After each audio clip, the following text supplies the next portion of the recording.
여러분 차별금지법이 통과되면 안 되는 이유는요.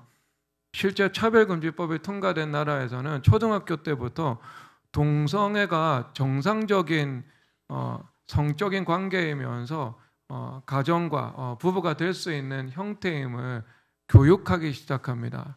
그래서 집에서 아이들이 만약에 부모로부터 동성애는 정상적이지 않고 한 남성과 여성의 결합이 하나님께서 인정하시는 가정이다라는 것을 교육하죠. 그러면 그 부모까지도 치료와 교육의 대상이 되어 버립니다. 그러니까 실제 차별금지법이 가장 먼저 통과된 북유럽에서는 이루어지고 있는 현상이고요. 그리고 지금 현재 미국이나 아니면 영국 같은 나라에서 이러한 일들은 자행되고 있습니다. 그러면 여러분의 자녀들이 학교 가서 초등학교 때부터 동성 성관계가 정상적인 관계임을 교육받기를 원하십니까? 동성애가 그 LGBT라는 그 관계가 한 가족의 형태이고 그것을 존중해야 된다는 것을 여러분 자녀들이 배우기를 원하십니까? 그래서 그 교육의 결과 이 죄의 영향력이 분명히 들어가서 그 아이들이 그런 행동을 실제로 행한다면 여러분 그 대가는 어떻게 우리가 치를 수가 있겠습니까? 뼈 아픈 후회를 할 수밖에 없겠죠. 근데 제가 말씀드리는 것은 상상이 아니고요. 이미 이 차별금지법이 통과된 세계 속에서 횡행하고 있는 분명한 근거가 다수 존재하는 사실입니다. 이런 일이 없어야 되겠죠. 그래서 차별금지법이 통과되어서는 안 되고요. 또 차별금지법이 통과되면 로마서 1장에서 동성애는 죄다라고 말하는 것을 설교하는 것으로도 문제가 됩니다. 그러면 형법상의 처벌을 받게 되고요. 그리고 그것보다 더 큰 것은 형법상의 처벌이야 감옥 가면 되는데 재정적으로 이 벌금을 부과하게 되죠. 또 그 벌금을 부과하지 않으면 계속해서 그 액수도 증가되는 그런 악법이 제정되는 것입니다. 평등법도 똑같은 법이에요. 평등이 좋은 말인데 그 안에 이런 독소 조항이 있습니다. 양심과 종교와 신앙의 자유를 겁박하고 또 이 나라의 법의 주인이 하나님의 말씀이 아니라 이 죄악의 창시자인 원수마귀가 법의 주인이 되는 것이죠. 그러면 대표성의 원리의 관점에 의하면 이스라엘에서 왕들이 순종할 때 복을 받고 왕들이 거역할 때 화가 임했잖아요. 그러면 상권 분립 국가에서 이 시대의 왕은 법입니다. 입법, 행정, 사법으로 나누어진 군주제에서 왕이 통치하는 것처럼 이 법치 국가에서는 법이 통치하게 되죠. 대통령도 법이 정한 한계선을 넘어설 수 없게 되어 있습니다. 그렇기 때문에 이 차별금지법이 제정되면 그 일파만파 파급 효과가 번져나서 영국이나 그러한 서구 사회처럼 그 교회도 자연스럽게 몰락의 길을 걸어가게 되고요. 그것이 하나님의 그 배후의 법리에 의하면 국가의 사랑의 총량을 증가시키기보다는요 다수의 사랑을 죽이는 일로 나타나게 되어 있습니다. 여러분 그런 분명한 지금 간략하게 설명을 했지만 그 분명한 인식을 가지고 차별금지법을 대적하고 제정되지 않게 해달라고 우리가 기도하고 그리고 그 믿음에 입각해서 이 후보자들을 살피면서 투표할 수 있는 것이요 우리의 하나님 앞에서 책임지는 신앙 고백임을 인식하시고 행하시기를 주님의 이름으로 축복합니다. 자, 오늘 말씀의 제목은요 설득력 있는 기도라는 말입니다. 설득력 참 중요하지요. 이 모든 세상은 설득으로 되어 있지 않습니까? 이 지구상 나타난 최고의 광고 카피는요 무엇이라고 생각하십니까? 침대는 과학이다라는 거죠. 설득하고 있죠. 에이스 침대를 사야 한다고. 이 세상에 있는 모든 것은 그 설득으로 가득 차 있습니다. 그러니까 우리도 잘 설득당해야 되고 누군가를 잘 설득해야 되고요. 그리고 누군가 이 흑암의 의도를 가지고 우리를 설득할 때 그 설득으로부터 우리를 지켜내어야 합니다.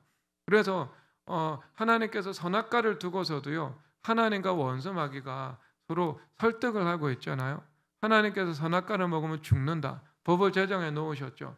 원수 마귀가 아니야, 선악과를 먹으면 하나님과 같이 될 수 있어, 하나님께서 교묘하게 무언가를 감추고 있는 거야, 그러니까 네 마음대로 행해도 돼 라고 설득을 했죠. 그런데 이런 방식으로 설득을 하기보다는 마치 이 선악과가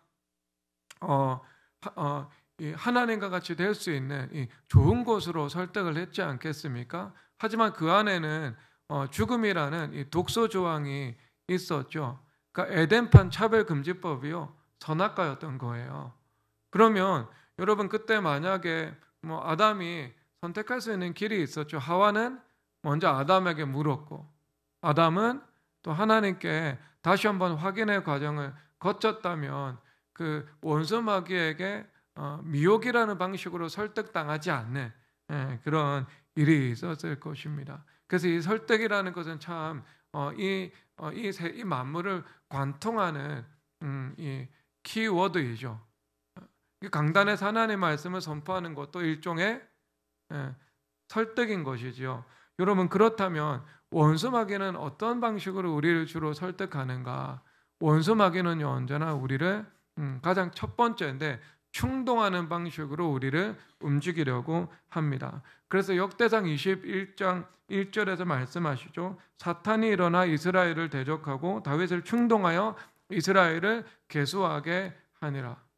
원수 마귀는 다윗을 충동해서 교만의 동기로 하나님께서 명하지 않은 인구조사를 하게 만들었고, 그리고 그 결과 3일 동안 이스라엘 전체 전염병이 창궐해서 무려 7만 명이 죽어나가는 대재앙이 일어나는 것을 유도해 나갔던 것입니다. 그 원수 마귀는 우리를 언제나 충동해서 일을 이루려고 하지요. 그래서 우리가 충동적으로 무언가를 결정하고 선택하는 것은 언제나 하나님의 뜻보다는요, 미혹에 가깝습니다. 어떤 이제 대한민국의 기독교인 기업가가 구제단체와 함께 아프리카에 방문했거든요. 근데 그 구제단체가 이 돈이 필요한 많은 것을 보여주었죠. 문제는 무엇인가? 그 자리에서 500억을 기부하겠다고 말을 한 것이었습니다. 그리고 구제단체는요, 이것이 얼마나 홍보에 좋은 기회가 됩니까? 그래서 숙고할 수 있는 시간도 주지 않고요, 기부를 하게 기부라는 것을 공식화해서 온 언론에 발표되도록 하였습니다. 여러분, 500억이라는 그 거액을 하나님 앞에 충분하고도 적절한 기도의 시간 없이 무턱대고 기부한다고 말한다는 것은요, 그 돈을 하나님의 돈이라고 생각하는 겁니까? 아니면 자기 자신의 돈이라고 생각하는 겁니까? 그것은요, 자기 자신의 돈이라고 생각하는 거예요. 그리고 그 구제단체 직원들도 이것을 하나님 앞에 바른 방식으로 행한 것은 아닙니다. 왜? 이건 무엇을 주어야 돼요? 하나님 뜻대로 하기 위해서는요, 기도할 틈을 제공해 주어야 하지 않겠습니까? 충분히 기도하고, 그래서 하나님의 뜻에 가장 합치되도록 해라라고 말하는 것이 합당한 당호 태도인 것이지요.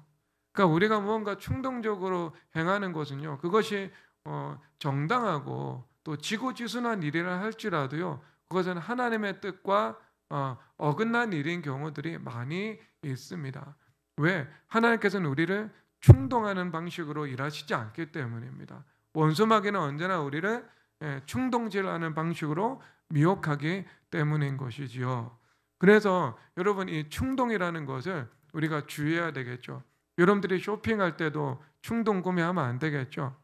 주식 투자를 할 때도 가치 투자는요, 지혜로운 투자의 방식으로 허락된 것이지만 충동적으로 투자를 하게 된다면 그것은 매우 실패할 수 있는 확률이 높아지게 되겠죠. 그리고 뿐만 아니라 여러분, 이성적 사고는요, 이 충동적인 움직임보다 우월하기는 하지만 그 한계가 분명하다는 사실을 인식해야 됩니다. 여러분, 이것은 우리가 사물을 보면 알 수 있죠. 그렇죠. 여러분, 왜냐하면 한편의 이성이 있다면 반대편의 이성도 작용하고 있지 않습니까? 성경에서 이 다윗이 사울의 추격을 피해서 도피 생활을 10년 정도 이어가거든요. 근데 그 10년의 마지막이었습니다. 그러니까 그는 도피할 수 있는 모든 곳을 도피했고요. 사울은요, 그를 추격할 수 있는 모든 것을 추격했습니다. 그러니까 다윗이 전략적 안목을 가동해 보니까요, 유대 땅에서는요, 더 이상 숨어 있을 곳이 남아있지 않은 것입니다. 그러니까 모든 곳에 사울의 세작이 숨어 있고, 모든 곳에 이 사울의 눈길과 손길이 미치고 있는 것을 알게 된 거죠. 그래서 그가 전략적으로 사고한 거예요. 그일라로 가버립니다. 그러니까 유대 땅을 벗어나서 그일라 땅으로 가는 아주 이성적이고 현실적인 선택을 내린 것이죠. 그런데 참모들과 전략 회의할 때 여러분, 그 이성과 이성의 대립이 있었겠죠. 그일라로 가면 블레셋 왕에게 몸을 의탁해야 됩니다. 그런데 다윗이 골리앗과 싸우면서 블레셋 사람들에게 얼마나 많은 피해를 입혔습니까? 분명히 당신의 목숨을 노리는 사람들이 있을 겁니다. 그것은 매우 큰 위험을 감수해야 되는 일입니다. 이렇게 말을 했겠죠. 그런데 또 어떤 한편으로는 여기 유다 땅에 있어도 이 사울 왕으로부터 우리는 죽임을 당할 수 있습니다. 유다 땅에 있는 위험이 있고, 그리고 블레셋 땅으로 가는 위험이 있는데, 그 위험을 비교하고 대조해 볼 때 차라리 블레셋 왕 앞에 가서 머리를 조아리고 보호해 달라고 요청하는 것이 조금 더 리스크를 줄일 수 있는 길입니다. 이렇게 대답했을 것입니다. 그래서 이것은 이성과 이성이 서로 대립하고 있는 그런 순간이지 않겠습니까?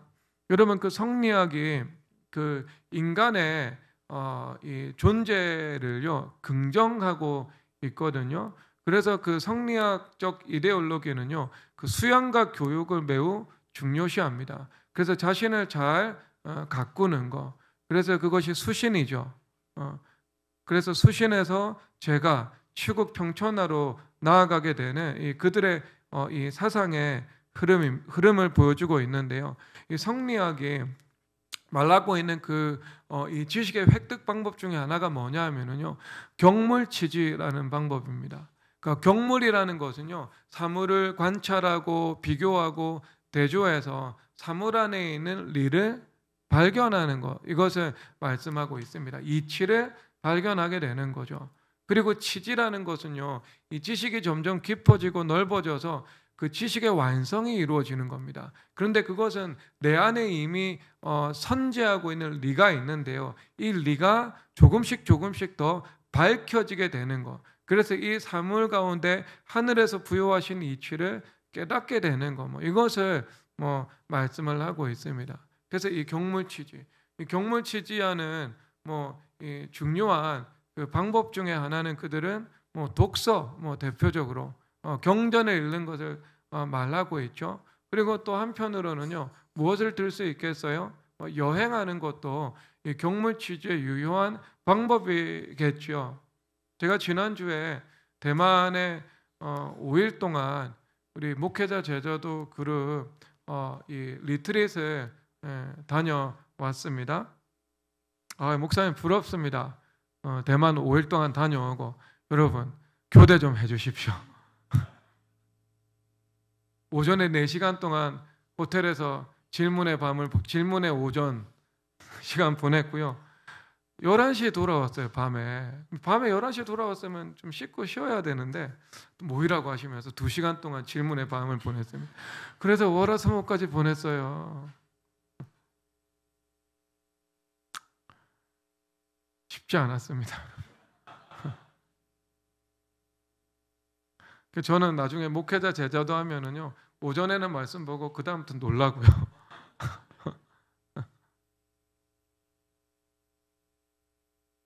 여러분, 저는 제자의 삶을 살아가기 때문에요. 여러분 마음 잘 알고 있습니다. 전 제자 마음 잘 알아요. 전 제자로 살아갔기 때문에. 그래서 여러분은 저를 속일 수가 없습니다. 왜? 제가 제자 오랫동안 해봤거든요. 여러분 무슨 생각하는지 제가 훤히 꿰뚫고 있습니다. 그러니까 여러분 담임 목사는요, 태생적으로 속일 수 없다는 것을 아시고 여러분 정직하게 행하시기를 바랍니다. 제자 해봤으니까. 장제스가 중국에서 나오면서요, 중국의 자금성에 있었던 유물을 다 이끌고 나오거든요. 그래서 중국의 유물은 자금성 같은 거 외에는요, 중국에 볼 게 없어요. 왜? 장제스가 다 가지고 대만 왔거든요. 그러니까 중국 유물을 보기 위해서는 대만에 있는 국립박물관이나 혹은 고궁박물관에 가야 그 진면목을 알 수가 있습니다. 근데 거기 옥으로 이 정교한 예술품을 가공해 놓았더라고요. 자, 그것을 보면서 우리 이 목회자들이 그냥 탄식을 하면서 내뱉은 말은요. 아, 중국이 반도체를 하면서 이 인적 자원을 투입하면 우리나라나 뭐 우리나라나 이 대만이나 그 일본의 자원을 가지고서는 중국을 상대하는 것이 참 쉽지는 않겠다라는 생각이 들었습니다.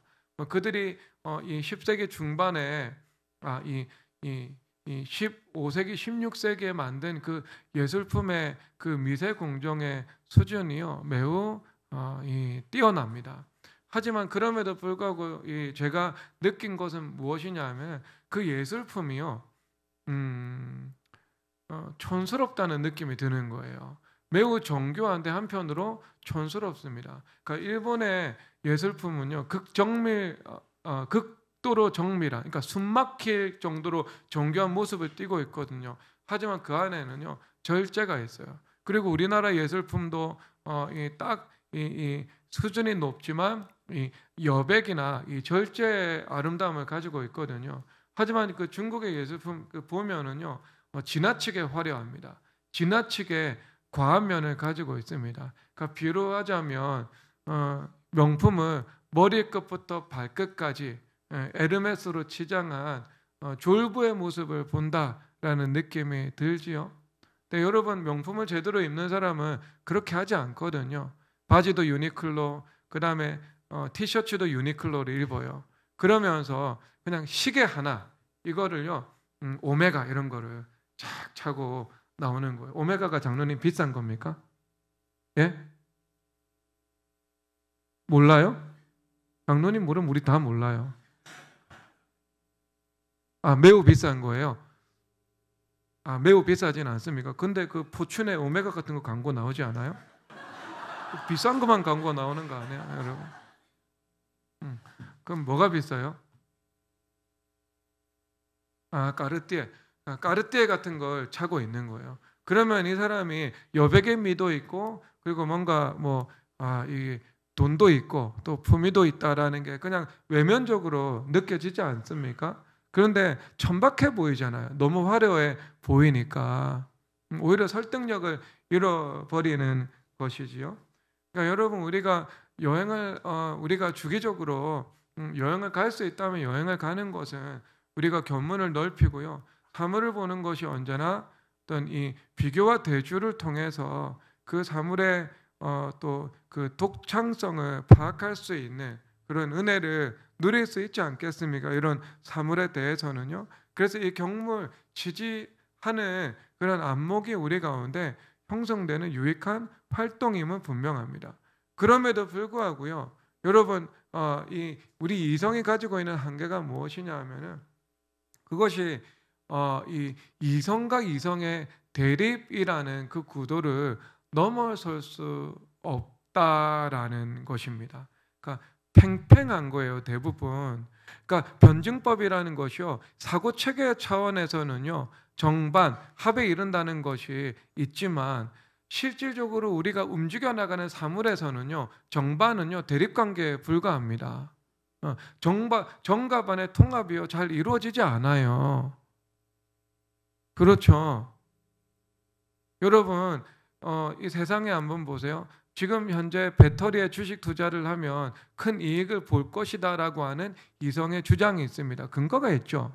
그런데 또 반대편에서는요. 지금 배터리에 주식 투자하면은 앞으로 쪽박 찬다라고 주장하는 그 주장도 있습니다. 그런데 그것도 근거가 없는 것이 아니고요. 나름의 설득력을 가지고 있다는 그 문제를 가지고 있는 것이죠. 그래서 인간의 이성은요. 또 다른 이성을 가지고 있는 판단에 이 공격을 견뎌내기가 쉽지 않다라는 태생적인 오류를 한계를 지니고 있습니다. 그래서 이것을 우리는 율법적 사고와 그 선택이라고 말을 하는데요. 그 결과는 좋지 않습니다. 역대하 16장 2절 가도록 하겠습니다.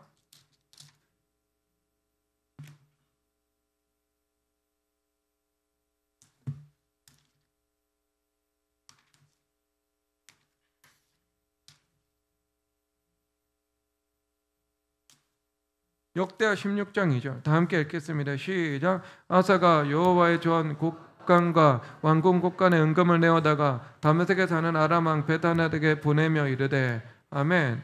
이 아사 왕이 하나님을 신실하게 잘 섬긴 왕이었습니다. 그래서 과거에 구스 왕이 100만 대군을 이끌고 왔을 때요. 이 작은 자와 큰 자 사이에는 하나님밖에 도와줄 리가 없다라고 말하면서 믿음으로 승리했습니다.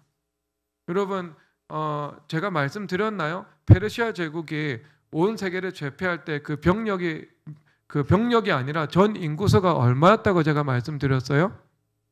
기억나십니까? 기억이 안 나신다면 제가 말하지 않았네요.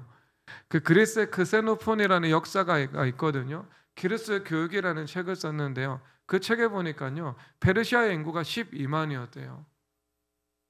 유다의 인구가 얼마였죠? 이스라엘이 출애굽 당시에 60만이었습니다. 인구 증가하지 않았다면 한 200만에서 300만이 그들의 인구 파워였습니다. 여러분, 200만이요. 12만을 당해내지 못한 거예요. 12만 가지고요. 온 중동, 근동의 세계를요. 제패해 버린 거예요. 그래서 수백 년 동안 세계 패권국가 지위를 유지했거든요. 그런데 그 근거가 어떤 힘에서 나왔죠? 페르시아 고레스의 힘에서 나왔습니까? 아니면 하나님의 말씀의 힘에서 나왔습니까? 말씀의 힘에서 나왔잖아요. 이미 페르시아 제국이 형성되기 300년 전에, 200년 전, 100년 전에 다니엘을 통해서 하나님께서 바벨론 제국의 멸망과 페르시아 제국의 등장을 예고하고 있잖아요.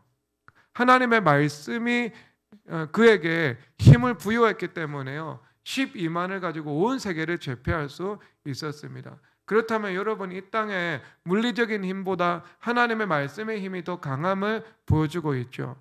여러분, 우리나라 희망이 있습니다. 왜 그런 줄 아세요? 저 키어 퍼레이드에요. 3만 5천 명 정도 왔다고 주최 측에서 주장하고 있더라고요. 퍼레이드에. 그런데 여러분, 우리 신문에는요 하나도 등장하지 않았어요. 그런데 우리 왔을 때 대한문 광장, 즉 감리교 본부 그 빌딩부터요 숭례문까지 다 채웠거든요. 도로까지 다 채웠어요. 그러면 여러분, 그 인원이 20만은 됩니다. 그런데 어떤 언론에요 15,000명이라고 기록을 했어요. 그게 15,000명이면은요 광화문 전체를 다 채운 100만 명 모이는 집회가요 면적 곱하기 해보면은요 10만 명밖에 안 나와요. 그러면 촛불 시위할 때 10만 명 나온 거 가지고요 100만 명 나왔다고 뻥친 게 되는 겁니다. 여러분, 그게 100만 명이라고 가정을 해서 보면 20만 명 온 거예요. 우리 인원이 그 정도로 채워진 겁니다. 그러면 여러분, 그 적은 수로 큰 수를 일으키는 것이 말씀의 힘이거든요. 그러면 적은 수가 아니죠, 여러분. 그들보다 10배는 더 많은 수가 나와서 하나님 앞에 예배하고 기도했습니다. 승리는 어디에 있겠습니까? 당연히 하나님의 백성에게 있겠죠. 자, 그러면 여러분, 이 서로 다수를 이겼거든요. 그런 역사적인 경험을 가지고 있고 하나님께서 실제하고 계신데요. 그가 그보다 훨씬 작은 나라였던 아사가 쳐들어왔습니다. 북이스라엘이 쳐들어왔습니다. 그런데 그때 그가 이성적이고 전략적인 판단을 내렸죠. 여호와의 전 곳간에서 은금을 내어다가 북이스라엘의 북에 있었던 아람 왕 벤 하닷에게 예물을 보내어서 그를 통해서 승리하는 이 수를 놓게 되는 것이죠.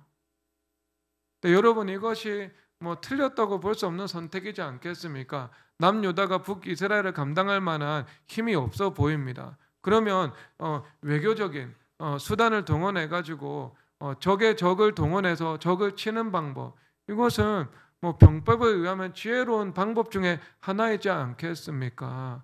그래서 실질적으로 그의 도모가 성공했고요. 그리고 이후에는 이 경제적인 그 비용까지도 만회하는 그 일이 벌어졌습니다. 그래서 6절에서 보니까요, 바하사가 라마를 건축하던 돌과 제목을 운반하다가 게바와 미스바를 건축하였더라. 그래서 도시 2개를 건축할 수 있는 건축 자재까지도 이 경제적인 혜택으로 얻어버리게 된 것이었죠. 여러분, 이것은 인간의 단지 어떤 율법적 사고에서 나온 기도의 여백과 공간을 두지 않고 자신의 이성으로 전략적 판단을 내려서 무언가를 결정해 버린 것이죠. 그런데 그 이후에 하나님께서 어떻게 하셨는가? 아람 왕의 군대가 왕의 손에서 벗어났다, 이렇게 말을 하고 있습니다. 이 손에서 벗어났다는 것은 뭐냐 하면은요, 내가 더 이상 권위와 영향력을 행사할 수 없는 겁니다. 통치를 못하는 거예요. 그러니까 제가 저기 하은이가 있잖아요. 하은이가 있는데 하은이를 의지하고, 그 다음에 하은이를 두려워하고, 그 다음에 하은이에게 매여 있습니다. 제가요, 하은이를 사랑하고 그리고 신뢰하고 그에게 일을 맡기고 지도해야 되는데, 그게 아니고 하은이를 의지하고 또 하은이의 그 바지가랑이를 붙잡고 있고, 그렇게 제가 정신적으로 그리고 사고가 하은이에게 완전히 매여 있습니다. 그러면 어떻게 되는 거예요? 제 손에서 하은이가 벗어나게 되는 거예요. 그러니까 제 권위와 영향력이 하은이에게 미치지 못하고요, 하은이의 힘과 영향력이 저에게 도리어 저를 괴롭히기 시작한다, 이것을 말씀을 하고 있는 거예요. 이게 손에서 벗어났다, 이것을 말씀하고 있습니다. 그러니까 통치하는 거죠. 우리 김영일 간사가 학교에서요, 한 학부모가 독서 모임을 인도하면서 그릇된 역사의식을 가지고 자녀들을 가르치고 있는 것을 보고 불편한 마음이 들었던 거예요. 그래서 하나님께 그 모임이 없어지게 해달라고 계속 기도를 드렸대요. 근데 그 일의 결과가 이제 드러났죠. 그 학부모가 교장 선생님께 크게 선을 넘어서 버린 거예요. 교장 선생님이 화가 나서 그 모임을 없애버렸습니다. 그래서 독서 모임을 교장 선생님께서 직접 지도하시게 됐다고 합니다. 여러분, 그게 지난주의 일입니다. 그러니까 여러분, 이게 우리가 통치할 수 있는 그 기도의 힘이잖아요. 그러니까 이것은 무엇인가? 그런 만물들, 사물이 김영일 간사의 손 아래에 있는 거죠. 여러분, 이것이 영적인 경물치지지 않겠습니까? 사물이 움직여 나가는 그 본질을 깨뚫고 그것을 다스려 버린 거예요. 근데 그 김영일 간사의 손에서 벗어난다, 이러면 우리가 더 이상 그것을 다스리지 못하고 그것에 매여 있게 되고 그것에 종노릇하게 되는 것을 말씀을 하고 있는 겁니다. 그래서 아람 왕이 이스라엘의 통치 아래에 있다가 이제 이스라엘의 통치권 밖으로 벗어나서 이스라엘을 괴롭히는 가시와 올무가 된 것을 말씀을 하고 있습니다. 그리고 그 결과 아사 자체도 심판을 받았죠. 그래서 발에 병이 들었습니다. 아마 이것은 발에 병이 들어서 더 이상 움직일 수 없는 상태가 된 거, 이것을 말하지, 마비가 온 거, 이것을 말하는 것 같습니다. 그러니까 여러분, 그래서 그 대가는 소기의 목적은 달성했지만 자신의 삶과 그리고 이 국가의 미래가 짊어지게 되었다라고 할 수 있습니다. 그래서 원수마귀는 우리가 어떻게 일하는가? 언제나 충동이나 혹은 기도 없는 인간적인 숙고, 그리고 심지어는 동정심과 미안한 감정을 만들어서 크고 작은 일에 미혹한다는 것을 우리는 알고 있어야 됩니다. 그래서 심지어는요, 동정심도 미혹이 틈타는 요소가 될 수 있습니다. 예수님께서 예수님을 찾아오는 모든 병자를 고치셨습니다. 그러니까 예수님께 나오는 사람은 주님 외면하지 않으시고 그 병을 고치신다는 것을 말씀하고 있는 거예요. 그런데 예수님께서 모든 병자를 고치시지는 않으셨습니다.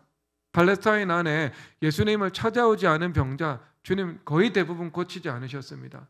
그리고 예수님께서 직접 찾아가셔서 고치신 병자가 있습니다. 그것은 언제나 안식일 날에 이루어졌습니다. 그러니까 안식을 우리 가운데 베푸시는 분이심을 보여주기 위해서 말씀하신 것이지요.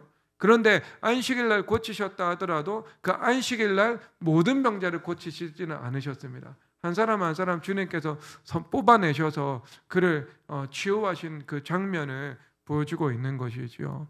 그러니까 예수님께서는 긍휼이 많으신 분이잖아요. 그러면 안식일 날 그 수많은 병자들이 지나가는 것들을 하나님이시기 때문에 다 알고 계셨지만, 그들을 긍휼히 여기셨지만 그들을 다 고치신 것은 아닙니다. 아버지의 뜻에 입각해서 움직여 나가셨죠. 나사로를 사랑하셨지만 나사로가 죽은 지 이틀이 지난 이후에야 예수님께서 찾아가셔서 그들을 고쳐주셨죠. 왜? 아버지의 뜻에 순종하는 것이 가장 첫 번째 예수님의 의미였기 때문인 것입니다. 그래서 동정심 자체가 하나님의 뜻도 될 수 없습니다. 그리고 미안함도요, 우리가 미혹받는 요소가 될 수 있죠. 그래서 이 세상에 공부하는 사람, 광고하는 사람들은요, 그 미안함 마케팅을 다 펼치지 않아요. 그래서 이마트 트레이더스나 코스트코 가면은요, 다 시식하는 코너가 있잖아요. 이 신문 기자가 글을 썼어요. 자기가 직접 이 시식을 그 시식하는 아르바이트를 하면서 그 영업하는 분들에게 물어봤습니다. 이게 효과가 있습니까? 하니까 그분들이요, 분명한 효과가 있습니다. 어떤 효과입니까? 먹어보고 사람들이 미안해서 삽니다. 여러분, 앞으로 시식만 하시고요, 사지는 마십시오. 숙고하고 사십시오. 왜냐하면 미안함 자체가요, 우리가 무언가 충동적으로 하나님의 뜻과 상관없이 행하게 되는 그런 일들이 되는 것입니다. 일들이 되는 거. 그러니까 여러분, 옷은요, 유니클로에서만 사야 돼요. 왜냐하면 그 유니클로 아닌 데 가서 옷을 사잖아요. 한 번, 두 번 옷 입어보면 마음이 어때요? 미안하잖아요. 미안하면 어때요? 미안하니까 사야 되잖아요. 그렇죠. 그러니까 유니클로만 가서 옷 사라고. 그 외에 다 유니클로는 일제라서 사람들도 싫어하나요? 유니클로 말고요, 어디 탑 10 이런 데 가서 옷 사라고요. 그 외에 가지 마세요. 왜냐하면 미안하잖아요. 그러면 여러분, 그 반대편에서 그럼 옷 입어보고 안 살 거예요? 옷 입어보고 안 사는 사람 나쁜 사람이에요. 입어봤으면 사야지 옷을. 다른 사람 시간 뺏고 입어보고 안 사고 나쁜 짓이에요, 그거는. 그러니까 입어보고 안 살 수 있는, 전혀 미안함이 없는 그런 가게에 가서만 옷을 구입하시기를 주님의 이름으로 축복하고 강요합니다. 요거 나중에 설교 시간에 그 올릴 때 지우세요. 이거는 다 지우세요. 그냥. 이해해 주십시오. 제가 어제 설교 준비 하나도 못하고 너무 피곤해서 그냥 잤습니다. 4시간 동안 땡볕에 태양빛 아래 있어 보세요, 여러분. 집에 가서 설교할 수 있는 정신이 돌아가나? 안 돌아가지. 자, 그래서 우리는 이 어떤 세상에 우리를 그 설득하는 그런 미혹, 원수막의 이 공략, 당하지 않기 위해서는요, 무엇이 필요한가? 기도할 수 있는 여백과 공간이 우리 안에 반드시 필요합니다. 그래서 하나님의 말씀은요, 7번 단련한 은과 같다라고 말씀하고 있잖아요. 하나님 말씀이라는 것은요, 7번의 재련을 통과해도요, 그것은 비치면서 진리라는 것을 말씀하고 있는 겁니다. 그러니까 1세기도 말씀은 진리였지만 21세기 지금 이 순간에도요, 하나님의 말씀은요, 이 진리의 기치를요, 고고하게 높이고 과시하고 있는 거예요. 그래서 이 세상에 하나님의 말씀을 진리로 믿고 따라가는 사람들이 얼마나 많습니까? 여러분, 대한민국에 있는 어떤 사상이요, 어떤 사상을 전파하는 사람이 30만 명을 그 자리에, 20만 명을 그 자리에 모아놓고 그 사상을 위해서 행진하게 만들 수 있는 그 힘을 지속적으로 가지고 있습니까? 없잖아요, 여러분. 없잖아요. 성리학 이데올로기는요, 여러분, 그 한 번 재련을 통과했습니다. 그때는요, 국가를 경영하는 통치의 이데올로기로서 이 효과성을 가지고 있었습니다. 하지만 두 번째, 산업혁명 이후에 근대화를 이룬 서구 세력이 밀려들 때는요, 그들을 대응해서 나라를 지킬 수 있는 힘은 없었고, 오히려 국가를 멸망의 길로 이끌어 나가는 이 사람들을 이 고착화된 이 사고의 그 틀 안에 메어버리게 만들고 가두어버리게 만드는 그런 우리 민족의 멸망의 근거와 요인이 되었습니다. 여러분, 성리학 때문에 조선 망한 거예요. 성리학 때문에 건국되고 500년 동안 유지됐고요. 동시에 그 성리학 때문에 망했다니까요. 그것은 진리 자체가 아닌데 혁신할 수 있는 건데요. 그 시대에 맞게 혁신해 나가지 못했던 거죠. 그 근대화된 과학기술 문명을요, 받아들이지 못했던 거예요. 그래서 두 번째 단련은요, 성공하지 못한 것입니다. 그래서 여러분, 조영길 변호사께서 같이 차 마시면서 말씀을 하셨는데요. 이 노동법 전문 변호사였대요. 그래서 노사관계가 파탄난 곳에 가서 그것을 바로잡는 일을 했대요. 그래서 그가 싸웠던 사람이 유물론의 제자들하고 싸웠대요. 그래서 그 제자들하고 싸우면서 그 회사를 바로잡아 나갔는데, 그 과정 가운데 하나님의 말씀이 유물론을 이긴다는 것을 경험을 하신 거예요, 스스로. 그래서 지금 그분이 이 운영하고 있는 유튜브 채널이 뭐냐면 차별금지법을 이기는 성경 말씀입니다. 그래서 그 사상을 이기는 것이 성경 말씀이라는 것이지요. 그 말씀에 힘이 있으니까요. 말씀은 영원한 하나님의 말씀이잖아요. 시대가 가도요, 그 시대에 진리이면서 가장 강력한 빛을 비추고 그 사회를 새롭게 만들고 혁신하고 열매 맺게 만드는 최고의 이런 대안이 될 수 있는 대안입니다. 그 자체가요. 그러면 하나님 말씀이라는 것은요, 충동이나 동정심이나 인간적인 숙고를 넘어서게 되겠죠. 기도도 마찬가지인 거예요. 우리가 기도의 숙고를 통해서 무언가 결정을 하잖아요. 그러면 그것은 마치 7번 단련한 은과 같습니다. 그래서 하나님의 거룩한 것만이 남게 되는 거죠. 그래서 여러분들이 무언가 선택하고 결정을 해야 되는 일들이 있잖아요. 그러면 기도합니다. 그러면 그 기도의 숙고 과정 가운데에서요, 인간적인 생각이 사라지고요, 동정심도 사라지게 되고요, 미안함도 사라지게 되고요, 감정적인 충동도 사라지게 되는 거예요. 그래서 그 기도의 7번의 재련 과정을 통과하고 나면 하나님의 것은 하나님의 것으로 더 분명해지고요, 인간의 것은요, 점점 그림자처럼 사라지게 되는 것을 우리는 알고 있고 경험을 하게 되는 거예요. 그러니까 다윗이 그릴라로 갈 것인가 말 것인가의 문제를 놓고 하나님 앞에 기도를 드렸다면, 그릴라로 가야 된다는 것은 점점 사라졌겠죠. 인구조사를 할까요 말까요? 주님 앞에 기도드렸다면 인구조사를 해야 된다는 충동은요, 그 안에서 사라졌겠죠. 그래서 오직 말씀과 성령의 것만이, 7번 단련한 은처럼 거룩한 하나님의 것만이 남아서 그 분명해지고 그 명징해진 그 하나님의 것만을 쫓아서 나아갈 수 있었을 것입니다. 그렇죠? 그러면 여러분, 우리가 실수 없이 살아갈 수 있게 되는 거예요. 자, 그러면 우리가 설득력 있는 기도를 주님 앞에 드려야 되는데요. 설득력 있는 기도를 가기 위한 기본적인 전제, 가장 첫 번째 출발이 무엇인가? 이것은 대제사장의 성결폐입니다. 여러분 대제사장이 1년에 한 번 대속죄일 날 지성소에 들어가서 하나님 보좌 앞에 나아가서 제사를 드리죠. 이스라엘 백성 전체의 죄를 속죄하는 날입니다. 지금 성전이 무너졌잖아요. 그래서 지금 유대인들은 이스라엘 백성들의 2000년의 죄가 속죄되지 않고 쌓여 있다고 생각합니다. 왜냐하면 지성소에 들어가서 피를 뿌리면서 속죄하며 죄를 제거해야 되는데 그 죄를 제거하는 의식을 하지 못했기 때문에요.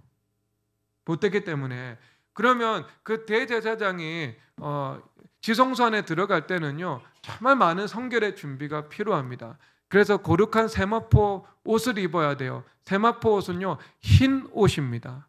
그러니까 그의 정결한 영혼과 정결한 행실을 의미하고 있죠. 그리고 들어가기 전에 목욕을 해야 됩니다. 목욕을 한다는 것은요, 혹시 우리가 살아가는 과정 가운데 의식적인 죄는 없다 할지라도 그 무의식적인 부정이 있을까 봐 그것을 정결하게 하는 작업을 하고 하나님 앞에 들어가는 거죠.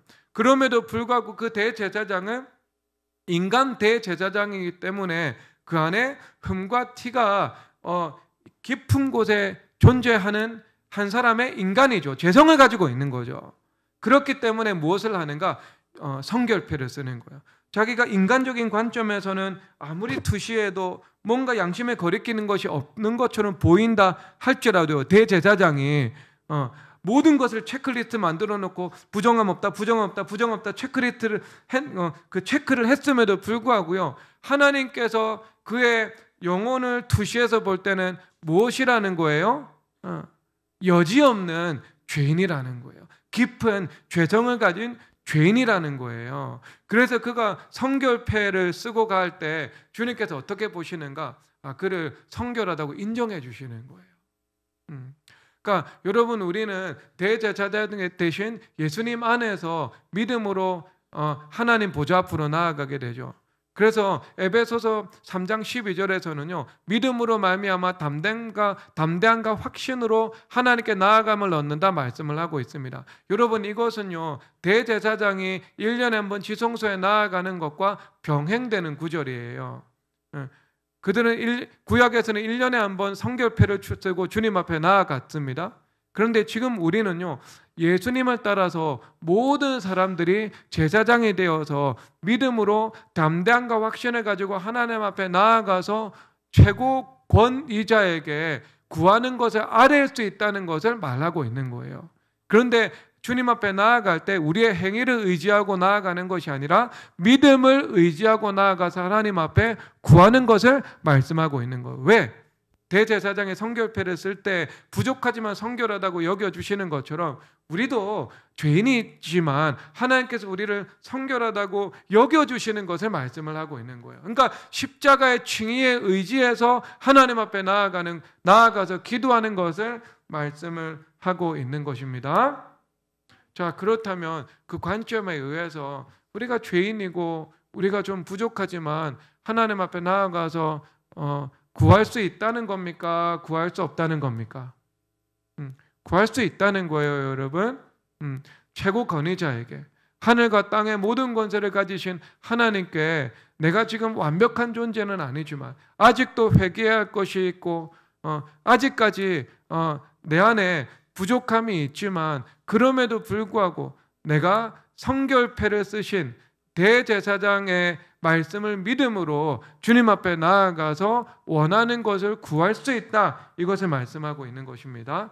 여러분, 이것이 기도의 첫 번째 출발입니다. 그러니까 기도의 알파와 기도의 오메가에는 무엇이 있다? 십자가가 있다라는 겁니다. 모든 사람은 십자가 의지해서 행위가 아니라 믿음으로 주님 앞에 나아가서 원하는 것을 구한다, 이것을 말씀을 하고 있습니다. 그런데 여러분, 이거는요 뭐라고요? 설득력 있는 기도의 출발이라고요. 그런데 여기서 또 한 단계 더 나아갈 수 있습니다. 여러분, 사무엘상 2장 30절로 다시 돌아가도록 하겠습니다. 사무엘상 2장 30절. 2장 30절이 있는데요, 여기서 뭐라고 말을 하냐 하면은 나를 존중히 여기는 자를 내가 존중히 여기고 나를 멸시하는 자를 내가 경멸하리라 말씀을 하고 있습니다. 여러분, 하나님을 존중히 여기면 하나님께서 우리를 존중히 여기신대요. 이건 상호 비례 원칙이지 않겠습니까? 그렇죠. 존중히 여긴다는 것은요, 원문 그대로 우리가 설명을 하면 하나님의 말씀을요 무겁게 여긴다, 이것을 말씀을 하고 있는 겁니다. 그럴 때 우리가 주님 앞에 무언가 기도드릴 때 주님께서도 그것을 무겁게 여겨주신다 말씀을 하고 있는 거예요. 여러분, 그러면 이것이 정반대편의 면에서 우리가 하나님의 말씀을 무시하고 마음대로 살아간다, 그러면 그 사람의 기도를 하나님 앞에 모세의 기도처럼, 사무엘의 기도처럼 여겨주신다는 겁니까? 하나님 말씀의 근거에 의하면 그렇게는 여겨주실 수가 없다는 겁니까? 여겨주실 수 없다는 거죠. 이스라엘 백성들이 기도할 때 주님께서 무게를 두시는 것과 사무엘이 주님 앞에 기도드릴 때 무게를 두시는 것에는 분명한 차이가 있었다는 것이 성경 말씀의 관점이잖아요. 안 그래요, 여러분? 그런데 그 법의 근거를 말해주고 있는 거예요. 왜? 사무엘은 이스라엘 백성들보다 하나님의 말씀을 더 무겁게 여겼기 때문에. 그렇죠. 하나님 말씀을 가볍게 여기면, 무시하면 하나님께서도 그의 기도를 사무엘의 기도처럼 무겁게 여기실 수 없다는 것은 여기서 말씀해주고 있는 겁니다. 그러니까 무겁게 여김.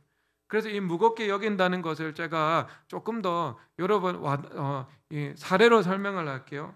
하나님께서 아브라함에게 이삭을 바치라고 말씀하셨죠. 근데 아브라함은 실수도 많은 분이었습니다. 거짓말 2번 했어요.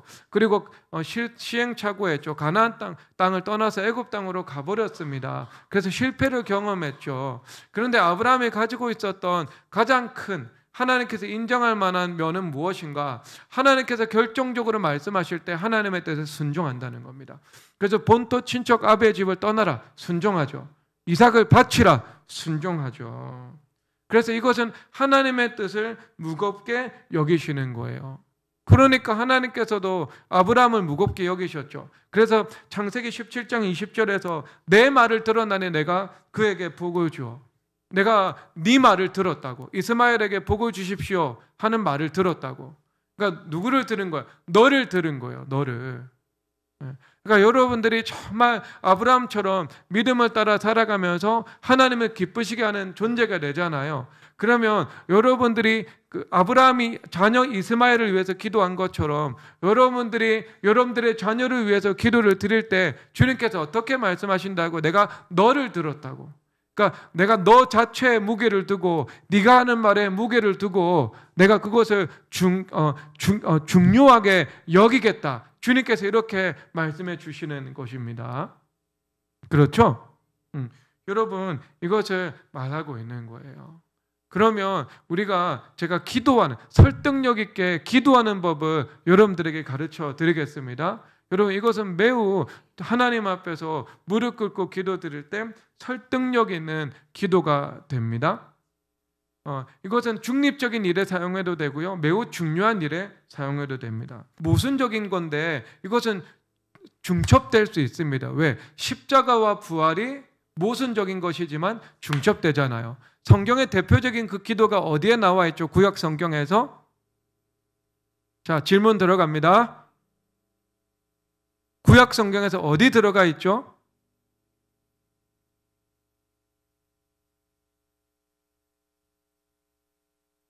목사님 딸! 기분진담에 어디 들어가 있어요? 모르겠다고요? 아이고.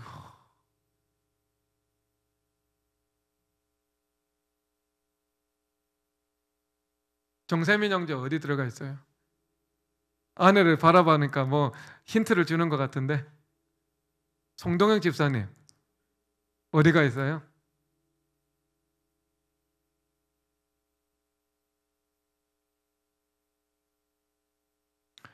이거 맞추는 분께 제가 커피 쿠폰 하나 당장 예배 마치자마자 보내드리겠습니다.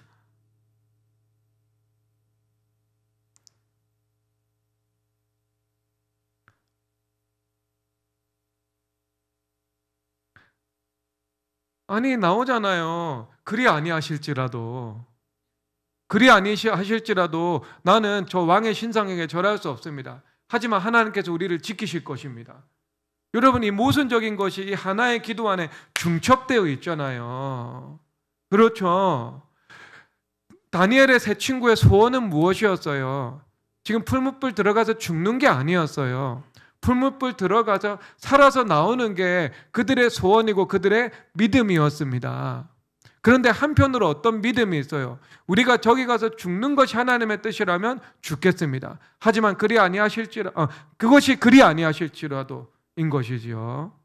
그러니까 여러분, 이 기도가 있는 거예요. 그러니까 여러분 만약에 사업을 하면서 기도 드리는 건 이렇게 기도 드리는 거예요. 하나님, 내가 지금 이 사업을 하고 있는데 이 사업을 내려놓는 것이 하나님의 뜻이라면 내려놓겠습니다. 그런데 만약 이 사업을 계속 지속해 나가면서 이 기업이 하나님 앞에 영광 올려드리는 기업으로 쓰임받는다면 하나님, 내가 이 기업을 믿음으로 계속 기도하면서 경영해 나가겠습니다. 하나님의 뜻대로 말씀대로 사업을 운영해 나가겠습니다. 하나님, 복을 주시옵소서. 이렇게 기도드리는 거죠. 그렇죠. 이 두 가지는 양립될 수 없는 것 같아 보이는데요. 십자가와 부활이 중첩된 것처럼 그리 아니하실지라도라는 기도와 하나님께서 우리를 건지실 것이라는 그 믿음의 신앙 고백이 중첩된 것처럼 우리가 그 십자가 부활의 중첩의 기도를 주님 앞에 드릴 수 있는 거죠. 그러면 그 무릎 꿇고 기도 드리는 것을 통해서 이 주권자 되신 하나님께 그 결정권이 양도가 되면서 또한 한편으로 내가 믿음으로 주님 앞에 구하는 것을 합당하게 구할 수 있는 것이지요.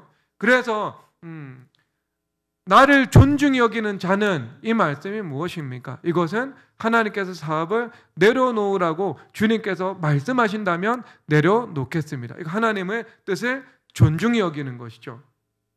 그런데 내가 너를 존중히 여긴다는 것은 무엇이에요? 하나님, 내가 믿음으로 사업하면서 복을 받기를 원하며 이것이 쓰임받는 기업이 되기를 원합니다 라고 주님 앞에 기도드리는 거예요. 이것이 하나님께서 우리를 존중히 여겨주신다라는 것을 말하고 있는 것입니다. 그래서 이것은 우리가 중요한 일에도 그리고 중립적인 문제에도요, 주님 앞에 설득력 있는 기도로서 주님 앞에 올려드릴 수 있습니다. 그러면 네가 나의 뜻을 구하는구나, 나의 뜻을 정말 중요하게 여기는구나, 나의 뜻에 무게를 두고 순종하는 태도가 분명히 있구나 라고 말씀하시면서 주님께서 우리의 합당한 소원도 그리고 논리적 타당성을 가지고 있는 말씀에 근거한 믿음의 기도도 주님께서 받으시면서 그것을 이루어 주신다, 이것을 말씀하고 있는 것입니다. 여러분, 이것이 주님 앞에서의 설득력 있는 기도인 것입니다. 그러한 기도로 주님 앞에 겸손하게 나아가시는, 그래서 하나님과의 관계에서 아브라함처럼 인정받으시는 모든 성도님들 되시기를 주님의 이름으로 축복합니다. 찬양하겠습니다. 찬양은요, 나의 기도하는 것보다 더 응답하시라는 찬양하겠습니다.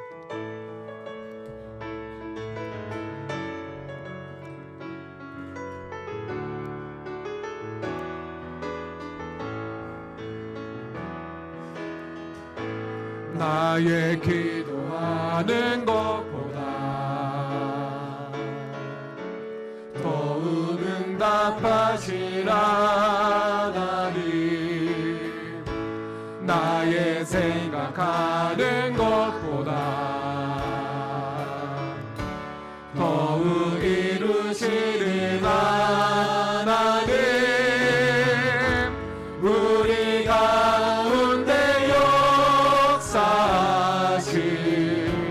능력대로 우리들의 간구함을 넘치도록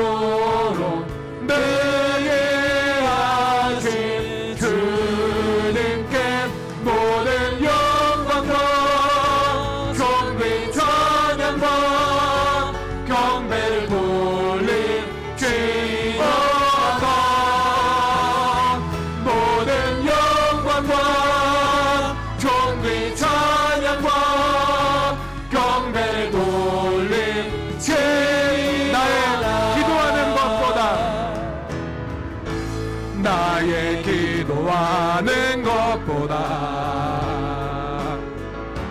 더욱 응답하시라다니 나의 생각하는